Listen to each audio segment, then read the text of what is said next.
우리 교단 안에는 신문이 두 가지가 있어요. 하나는 우리 교단 기관지 기독 공보라 하는 그런 신문이 있습니다. 또 하나는 장로님들이 만드는 신문이 있어요. 장로신문이다 하는 이제 신문이 있는데, 이제 우리 교단 안에 장로님들이 상당히 많습니다. 거의 한 3만 명이 넘어요. 그래서 장로님들끼리의 어떤 그 교제나 정보 교환을 위해서 장로신문을 운영을 합니다. 지난 금요일 날 장로신문사에서 저한테 인터뷰를 좀 했으면 좋겠다, 이렇게 이제 청이 와서 신설동에 있는 이사장 사무실에서 2시간 동안 이제 인터뷰를 했습니다. 인터뷰라는 게 이제 질문하면 답하는 거잖아요. 그래서 이제 여러 가지 우리 총회 현안 문제에 대한 질문을 해요. 9월 달에 우리 총회가 있습니다. 제가 이제 제 나름대로의 소신을 쭉 말씀을 드렸어요. 그리고 이제 마지막에 그 편집국장 되시는 장로님이 지금 한국교회가 위기라고 하는데 이 위기를 극복을 하려면 어떻게 해야 된다고 생각하십니까? 이렇게 이제 마지막 질문을 저한테 줘요. 그래서 제가 여러 가지 방법이 있겠지만 내 생각엔 3가지가 중요하겠다. 이 3가지를 잘 감당하면 한 10년은 어렵겠지만 10년쯤 지나면 한국교회가 다시 부흥할 수 있을 것이다. 그렇게 이제 전제를 하고 3가지를 제가 말씀을 드렸습니다. 첫째는 사람이 듣고 싶어하는 설교를 하지 말고 하나님께서 하시고 싶은 설교를 해야 한다. 사람이 듣고 싶어하는 설교를 하면 성장은 가능하겠지만 변화는 없다. 하나님이 하시고자 하는 설교를 하면 성장은 없을진 모르지만 그러나 변화는 있다.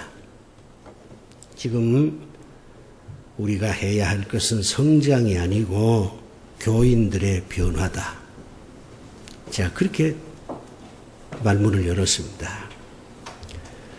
지금 한국교회가 여러 가지로 이제 문제들이 많이 생기는데 그게 이상하게도 전부 큰 교회예요.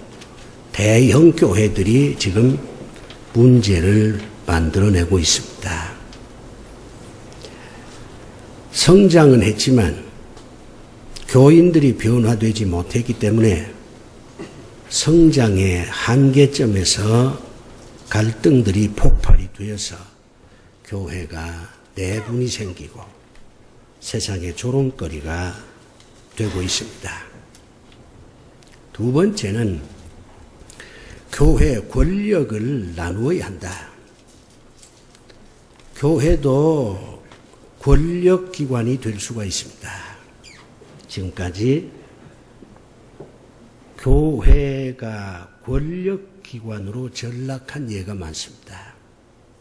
그렇기 때문에 교회 권력을 분산시켜야 된다. 상대가 이제 장로신문사이긴 합니다만은 제가 쓴소리를 했어요.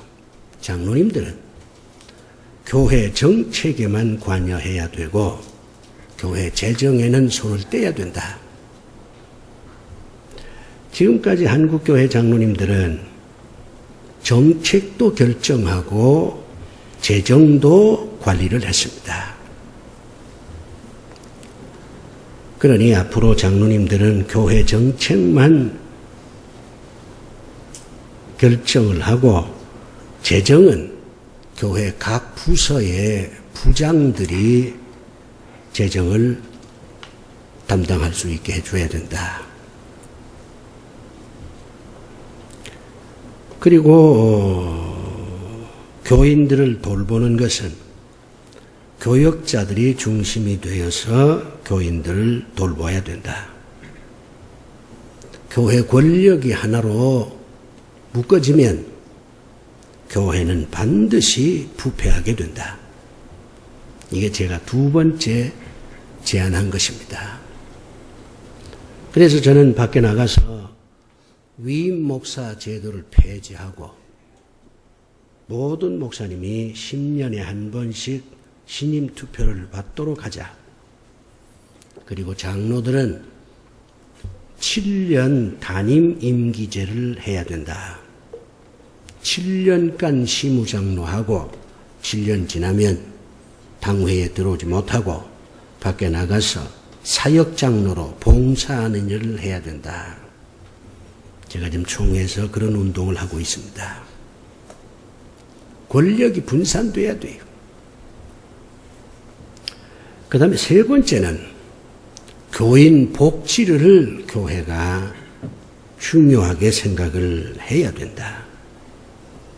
교인들의 영혼을 돌보는 것도 중요하지만 교인들의 삶을 돌보아주는 일을 이제는 교회가 해야 된다. 나라에서 하는 복지만 가지고는 부족하다. 교회가 나름대로 복지를 실천해서 교인들이 교회를 믿고 살 수 있도록 해줘야 된다. 그래야 사람들이 교회 다니면 참 여러 가지로 삶에 도움이 되겠구나. 이렇게 생각을 하고 신앙생활을 잘하지 않겠냐. 제가 이제 그렇게 답변을 했어요. 전국에 신문이 배부가 됐는데 저한테 장로님들이 전화가 많이 와요.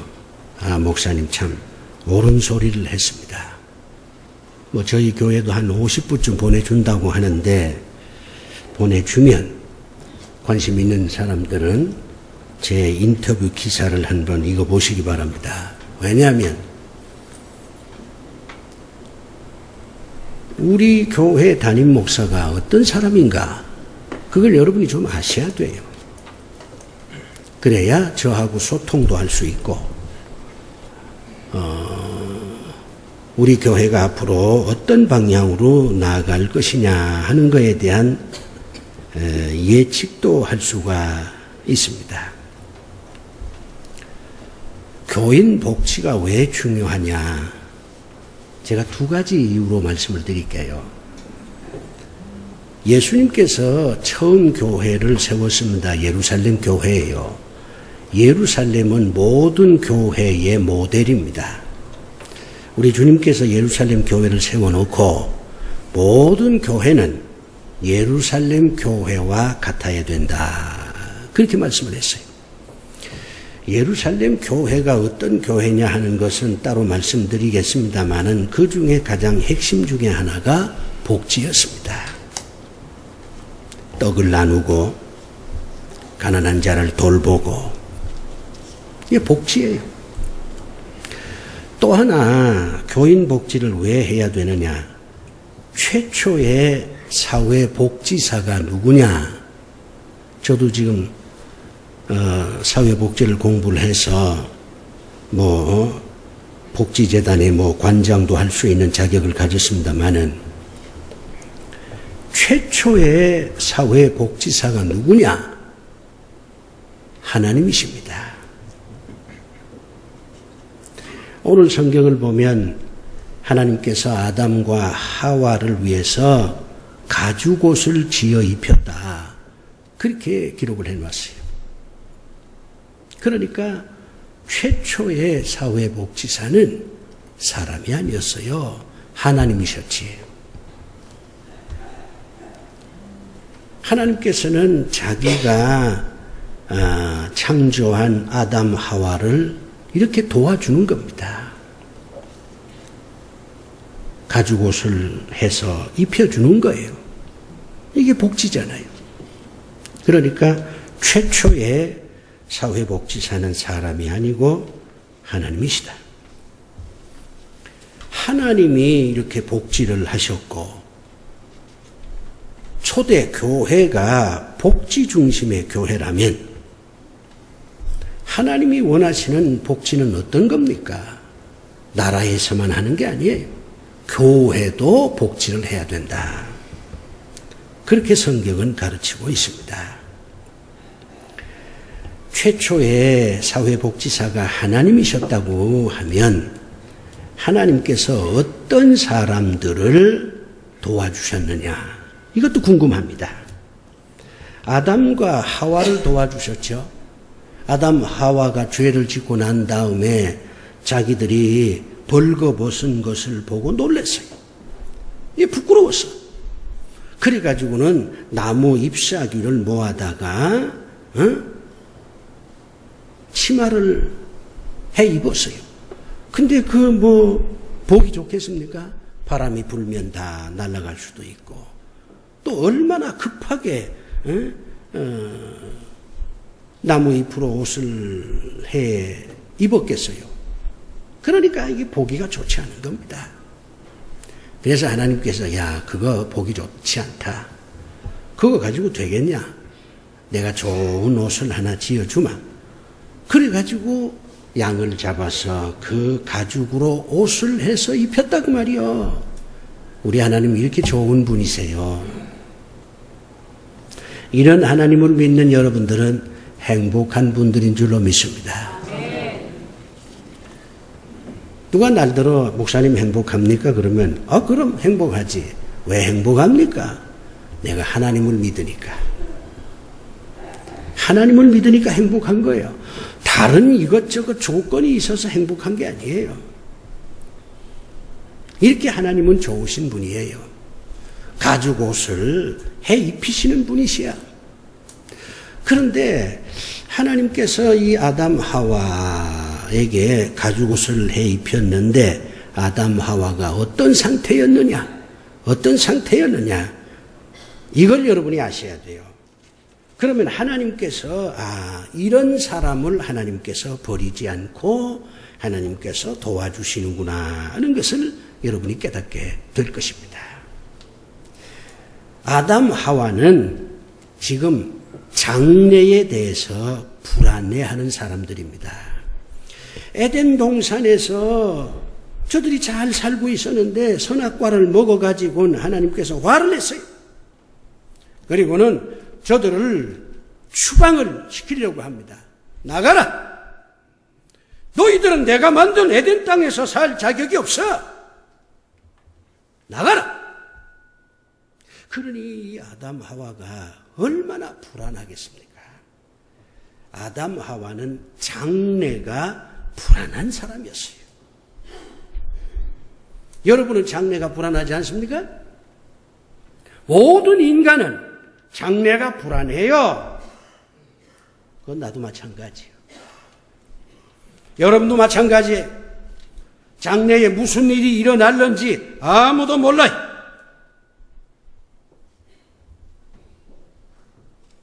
이 아담 하와는 또 어떤 사람이었느냐?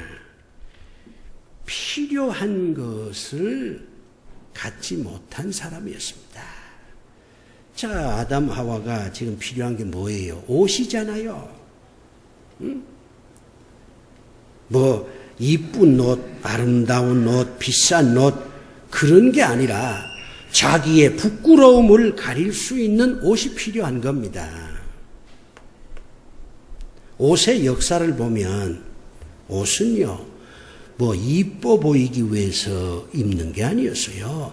자기를 보호하기 위해서 옷이 만들어진 겁니다. 그러다가 나중에 점점 이것이 미적 관점으로 발전해서 자기를 드러내는 도구로 옷이 발전한 거예요. 요즘 우리 사회가 대중문화 시대잖아요. 대중문화의 특징이 표현주의입니다. 대중들은 자기를 표현하고 싶어요. 그걸 어떻게 표현하느냐? 옷으로 표현하고, 함성으로 표현하고, 박수로 표현하고, 먹는 것으로 표현하고, 화내는 것으로 표현하고. 그러니까 옛날보다 훨씬 화내는 사람도 많고, 함성 지르는 사람도 많고 그래요. 대중문화는 표현주의입니다. 그러나 옷은 처음에 자기를 보호하기 위해서, 자기의 부끄러운 것을 가리기 위해서 만들어진 겁니다. 그런데 아담 하와는 그게 없어요. 있지만 충분하지 못해. 저들이 정신없이 나무잎을 잘라가지고 치마를 해 입었는데 그건 보기도 좋지 않고 충분히 부끄러운 것을 가리지도 못해. 그래서 하나님께서 그거 벗으라, 가죽옷을 해 입힌 겁니다. 아담 하와는 필요한 것을 필요한 만큼 갖지 못한 사람이에요.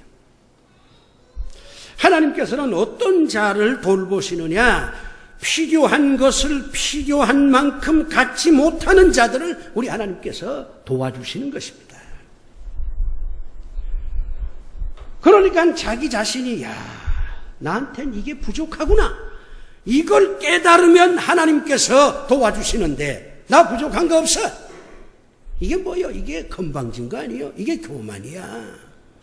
내가 뭘 부족해? 나 다 가졌어. 나 배울 만큼 배웠고 말이야. 가질 만큼 다 가졌어. 나 경험도 많아. 얼마든지 나 혼자 내 인생 살 수 있어. 그러면 하나님은 등을 돌려요. 여러분이 하나님의 도움을 받으려면 부족한 것을 깨달으셔야 합니다. 그래야 하나님이 도와주세요. 세 번째, 이 아담 하와는 어떤 사람이었느냐? 하나님 입장에서 보면 마음에 맞지 않는 사람입니다. 하나님께서 아담 하와가 마음에 맞을 리가 있습니까? 선악과 먹지 말라, 그거 먹으면 죽는다, 제발 좀 먹지 말라, 그렇게 말씀을 했는데도 불구하고 저들이 둘이 말이요, 먹자. 그래서 선악과를 먹었어요. 하나님 마음에 맞겠어요? 하나님 뜻을 거역했는데, 그러니까 마음에 맞지 않는 사람이었어요. 그럼에도 불구하고 하나님께서 도와주시는 겁니다. 나는 가끔 내 자신을 돌아봅니다. 내가 하나님께 합당한 자인가? 합당한 자인가? 아니야. 내가 하는 모든 것에 대해서 하나님께서 다 마음에 맞아 하실까? 아니야. 내가 하는 일 가운데 하나님 마음에 맞지 않는 것도 제법 있을 거야. 그럼에도 불구하고 하나님께서 이렇게 나를 사랑하시고 도와주신 이유가 뭘까? 그게 하나님의 은혜예요. 우리가 이제 누구를 도와준다 그럴 때 너무 까다로운 조건을 내 겁니다. 이제 수요일만 되면 많은 뭐라 그럴까요? 노인네들이 저희 교회로 몰려옵니다. 9시부터 와. 그래가지고 앉아 있기도 하고 서 있기도 하고 그래요. 왜냐면 그분들이 오면 저희들이 얼마 되지도 않지만 조금씩 돈을 주거든요. 그러니까 그분들이 수요일만 되면 아주 교회로 몰려온다고요. 30명, 어떤 데는 40명. 그러면은 어떤 사람은 그분들한테 그렇게 적은 돈이지만 줄 필요가 뭐 있습니까? 내가 그래요. 조건 없이 줘야 된다. 그분들이 이제 교회를 쭉 순시를 한데 이 교회 가서 얼마 받고 저 교회 가서 얼마 받고 하루 종일 돌아다니면 꽤 수입이 짭짤하대요. 그걸 가지고 온양 온천도 가고 이런다는 거예요. 그러니까 그거는 일종의 게으름을 조장하는 게 아니냐. 그러니까 도와줄 필요가 없다. 그래서 안 도와주는 교회가 제법 있어요. 우리 교회 주변의 몇몇 교회는 도와주지도 않아. 우리만 도와주어. 부활교회 좋은 교회인 줄로 믿습니다. 그렇잖아요. 도와주니까. 남을 도와주는데 너무 조건을 걸면 안 돼요. 내 마음에 맞으면 도와주고, 내 마음에 안 맞으면 뭐 이런저런 핑계를 대고선 도와주지 말아야 된다. 아니, 하나님께서 우리를 도와주는데 하나님께서 조건을 걸면 우리가 하나님의 도움을 받을 수 있겠어요? 한 사람도 하나님의 도움을 못 받아요. 아담 하와는 하나님 입장에서 보면은 마음에 맞지 않는 사람이었어요. 그래도 하나님은 도와주셨습니다. 그 다음에 또 하나 있어요. 이 아담 하와는 살려고 하는 의욕을 가진 자들입니다. 비록 죄는 지었지만 하나님께서 에덴 동산에서 나가라 이렇게 추방을 했지만, 그래서 저들이 불안하고 초조하긴 했지만, 그러나 에덴 동산에서 자살하지 않았어요. 불안하고 초조하고 그렇지만은 좀 부끄러움을 가리기 위해서 이 나무잎 저 나무잎 뜯어가지고 치마를 만들었다는 자체가 삶에 대한 의욕이 있었다는 증거입니다. 삶에 대한 의욕이 없었으면 그 치마를 만들 필요가 뭐 있어? 숨을 필요가 뭐 있어? 그냥 거기서 죽어버리면 그 말이지. 하나님은 살려고 하는 사람을 도와주십니다.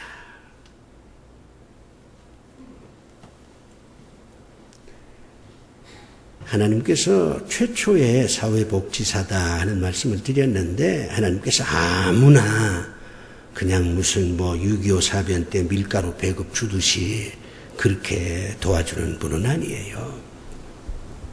내가 얘기했잖아요. 불안하고 초조한 마음을 가진 사람, 필요한 것이 있는데도 필요한 만큼 갖지 못한 사람, 그리고 좀 마음에 맞지 않아도 살려고 애쓰는 사람, 이런 사람을 하나님께서 도와주시는 것입니다. 아까 제가 인터뷰할 때 교회가 해야 할 3가지를 얘기하면서 마지막이 교인 복지인데, 저는 우리 부활교회가 처음 교회를 세울 때부터 이 3가지 원칙을 저는 가지고 교회를 세웠습니다.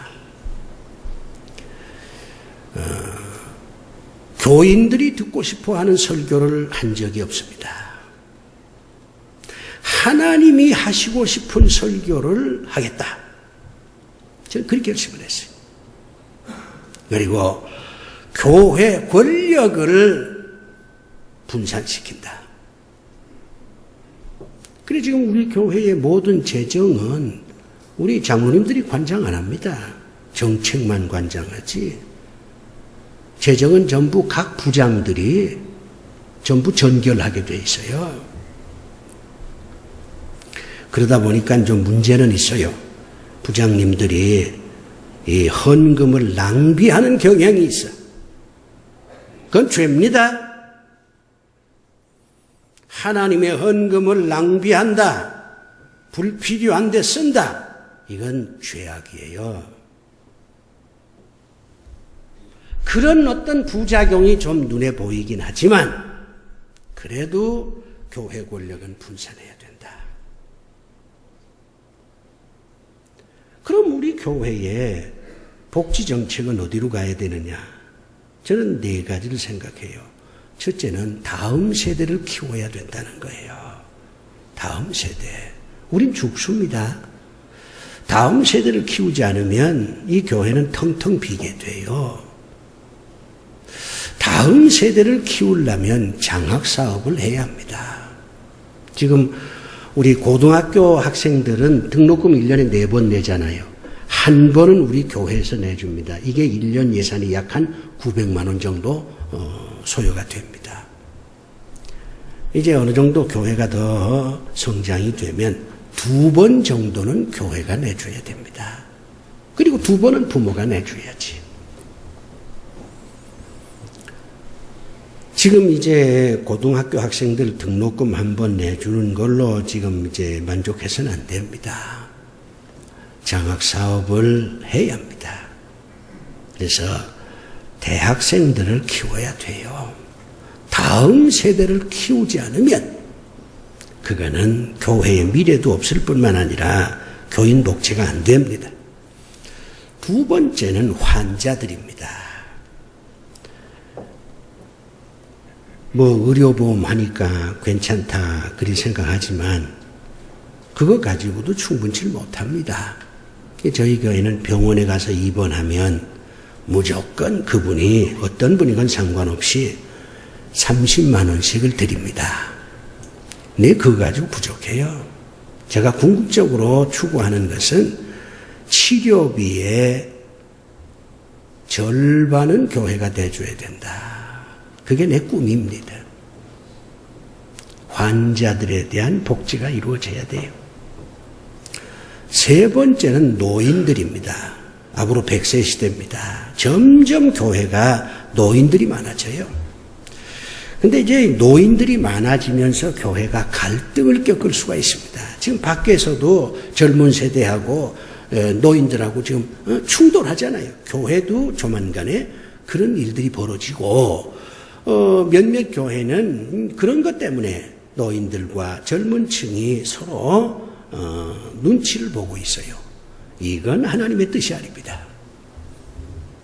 백발은 면류관이라고 하나님 말씀하셨어요. 노인들이 편안하게 신앙생활을 할 수 있도록 해 주어야 합니다. 가능합니다. 젊은 사람들이 이렇게 노인들을 잘 대접하려는 마음을 가지면 하나님께서 축복하십니다. 노인들 70세 이상, 뭐 앞으로는 70도 뭐 노인이 아니다 그런 얘기를 해요. 75세쯤 되어야 노인이 아니냐 뭐 그렇게 얘기도 합니다만은 교회에서 그분들 잘 대접을 해야 됩니다. 제 생각 같아서는 제가 이제 꿈을 다 이루지 못하고 떠납니다만은 그래도 75세 된 분들 1년에 한 100만 원씩 드려야 돼요. 내가 어디 가서 이런 얘기를 하니까 당장 부활교회로 오겠대. 그래서 내가 그랬어요. 아직은 오지 말라고. 아직은 준비가 안 됐다. 그러나 글로 간다. 그 정도는 돼야 됩니다. 그 다음에 이제 4번째가 실직자들입니다. 실직하면은 뭐 노동부에서 뭐 어느 정도 좀 생활비 보조를 받지만 그거 가지고 안 돼요. 교회 안에서 열심으로 신앙생활하고 봉사활동한 분들이 여의치 않게 실직을 당하면 교회가 적어도 한 6개월 정도는 생활보조금을 좀 줘야 됩니다. 이거 부끄러운 거 아니에요. 교회는 당연히 하는 것이고 교인들은 당연히 이건 하나님이 하시는 겁니다. 하나님이 주시는 거예요. 그걸 받으면서 부끄러워할 필요가 없어요. 그렇게 되어야 교인 복지가 어느 정도 되는 겁니다. 이게 내 꿈이었습니다.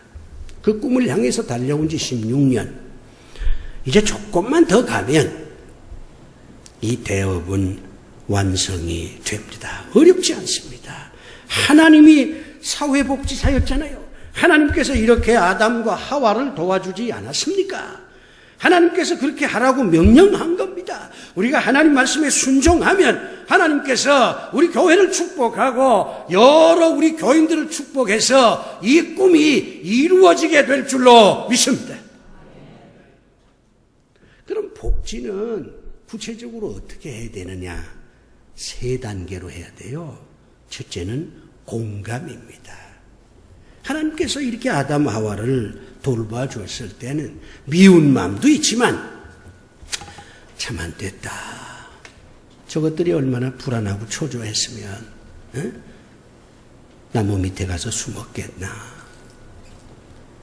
아담아 아담아 불러도 대답도 못하고 얼마나 당황했으면 그 이파리 몇 개를 뜯어가지고 치마를 해 입었겠는가. 참 안 됐다. 공감입니다. 아담과 하와의 처지를 하나님께서 함께 느끼는 겁니다.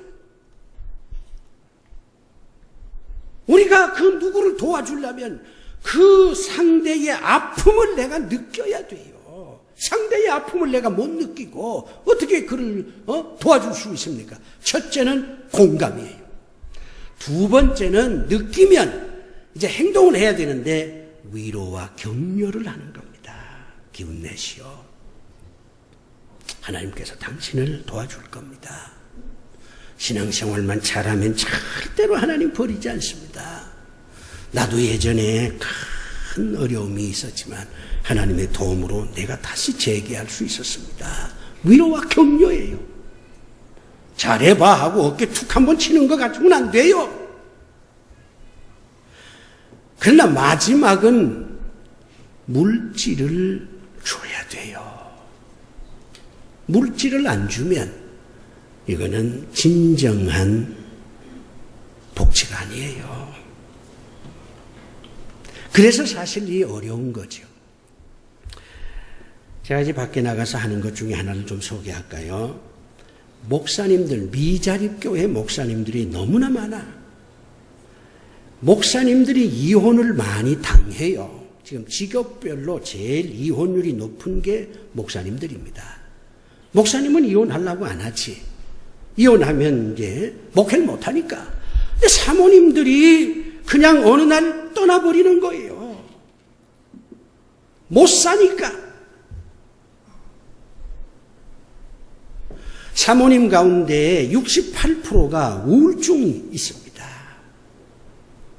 살기가 힘드니까. 그러면 이분들을 어떻게 돕겠느냐. 여러 가지 방법을 모색을 했는데도 이게 잘 되지가 않아요.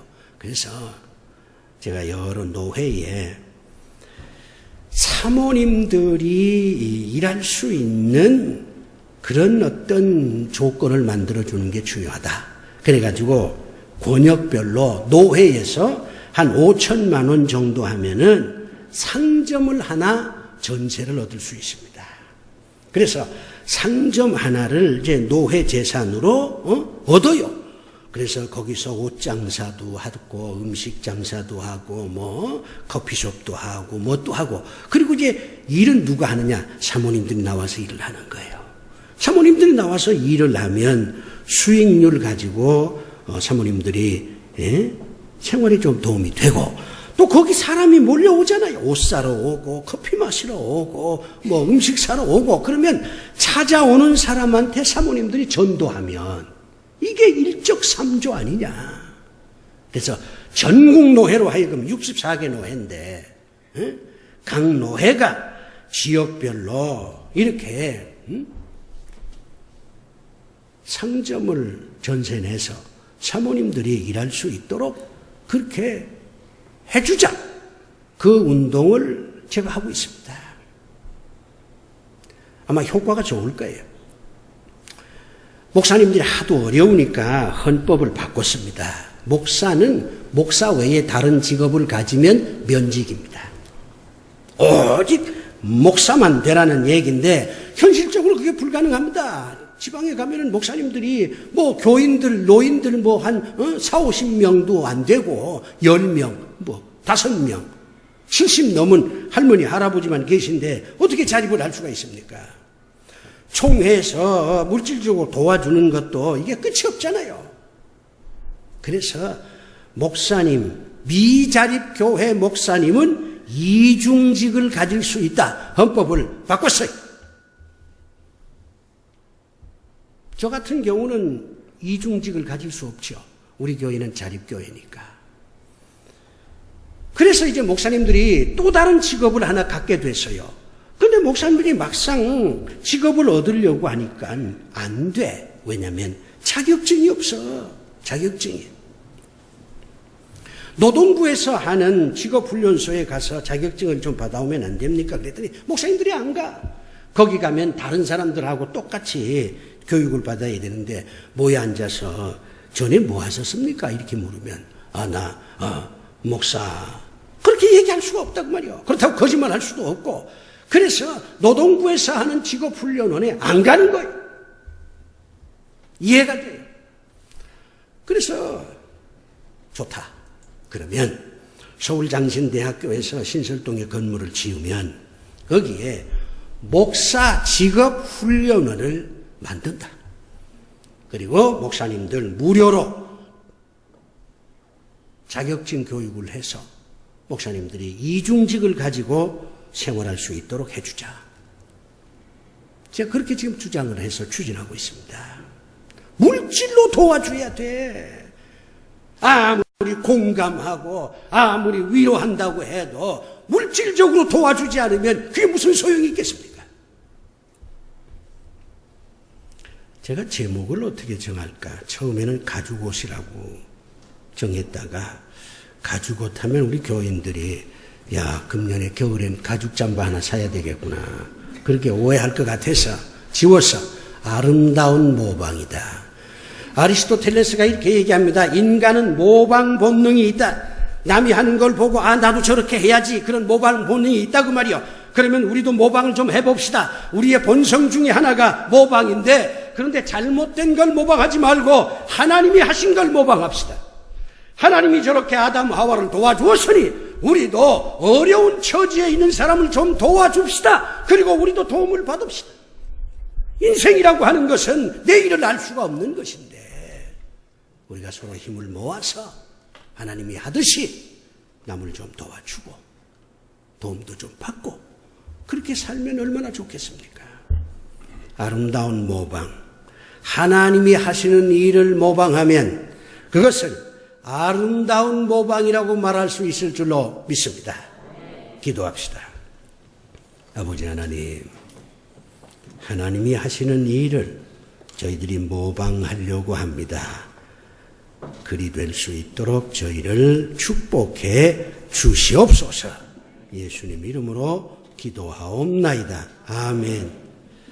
자, 옆에 분들하고 우리도 좀 모방 좀 합시다. 하나님 모방합시다. 예, 그런 인사를 좀 하시길 바랍니다. 제가 특별한 광고를 할게요. 이거 끝난 다음에 어머니하고 어린아이들 잔치하는데 여러분 좀 관심을 가져주시고 인문학 강의를 1년 동안 했습니다. 성과가 좋습니다. 1시 반에 하니까 어려운 문제가 생겨요. 첫째는 이게 식당에서 일하는 분들, 그분들 그 시간까지 설거지가 안 끝나니까 좀 참여할 수